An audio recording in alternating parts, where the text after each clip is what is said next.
আমি বিত্তবান চাই না, বিবেকবান চাই। ধর্মতলার সভায় করা মমতার এই উক্তিকে তীব্র কটাক্ষ দিলীপ ঘোষের। আসানসোলের হটন রোড মোড়েও বিসি মোর্চার উদ্যোগে আয়োজিত গণতন্ত্র বাঁচাও সপ্তাহ পালনের ধর্ণা অনুষ্ঠানে যোগ দিয়ে দিলীপ বলেন, দিদি এখন বিবেক খুঁজে বেড়াচ্ছেন।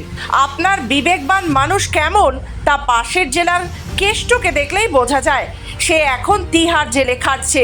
আপনার বিবেকবান তো শেখ শাহজাহান, ভাদু শেখ, সাদ্দাম সর্দাররা। শিক্ষামন্ত্রীও জেলে, কত বড় বিবেক বলে কটাক্ষ করলেন দিলীপ ঘোষ। আজকে আমি শুনছিলাম মুখ্যমন্ত্রীর ভাষণ, তিনি প্রথম শুরু করলেন, আমি ধনবান চাই না, আমি বিবেকবান চাই। শুনতে খুব ভালো লাগে, সুন্দর সুন্দর কথা মাঝে মধ্যে বলেন, উনি বোঝেন কিনা আমি জানি না।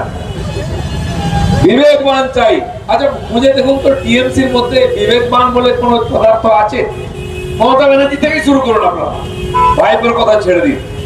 কোন বিবেকবান বলতে পারে প্রধানমন্ত্রীকে হরিদাস পাল, দেশের গৃহমন্ত্রীকে হদল কুতুব? তার বিবেক, জ্ঞান, বুদ্ধি, মনুষ্যত্ব কি আছে আমি জানি না।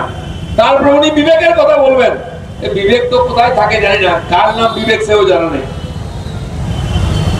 একবার রাহুল গান্ধী বলছিলেন যে মোদী সব জায়গায় বলছেন বিকাশ চাই, বিকাশ চাই। কে বিকাশ? কার নাম বিকাশ?